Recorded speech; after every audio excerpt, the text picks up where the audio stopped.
FIFA ലോകകപ്പിൽ Lionel മെസ്സിയുടെ ഇരട്ട ഗോൾ കരുത്തിൽ അർജന്റീന നോക്കൌട്ട് റൗണ്ടിലേക്ക്. എതിരില്ലാത്ത 2 ഗോളിനാണ് ഓസ്ട്രിയയെ തോൽപ്പിച്ചത്.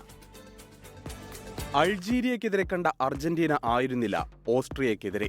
ഓസ്ട്രിയയുടെ ഹൈ പ്രസിംഗിന് മുന്നിൽ പലപ്പോഴും അർജന്റൈൻ താരങ്ങൾ വിറച്ചു. ഒടുവില പൂട്ടുപൊട്ടിക്കാൻ ഡാലസിൽ മിശിഹ അവതരിച്ചു.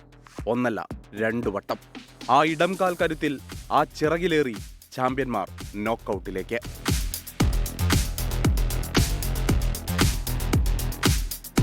മത്സരത്തിന്റെ 9-ാം മിനിറ്റ് ലൗതാരോ മാർട്ടിനസിനെ വീഴ്ത്തിയതിന് പെനൽറ്റി.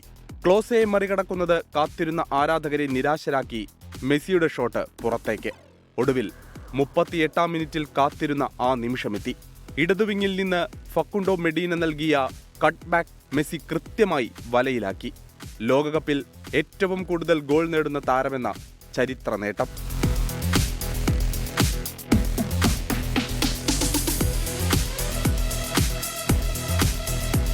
രണ്ടാം പകുതിയിൽ അർജന്റീനയ്ക്ക് അവസരങ്ങൾ ഒരുപാട് കിട്ടിയെങ്കിലും ഒന്നും വലയിലേക്ക് എത്തിക്കാനായില്ല.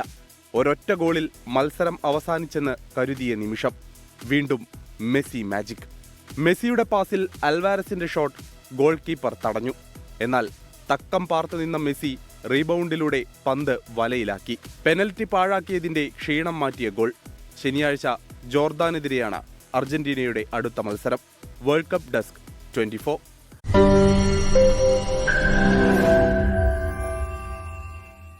ലോകത്തെവിടെയായാലും ഏത് സമയത്തും 24 വാർത്തകളും ഓഗ്മെന്റഡ് റിയാലിറ്റി പാക്കേജുകളും എക്സ്പ്ലെയിനറുകളും വിശദമായി കാണാൻ ഞങ്ങളുടെ യൂട്യൂബ് ചാനൽ നിങ്ങൾക്ക് സബ്സ്ക്രൈബ് ചെയ്യാം.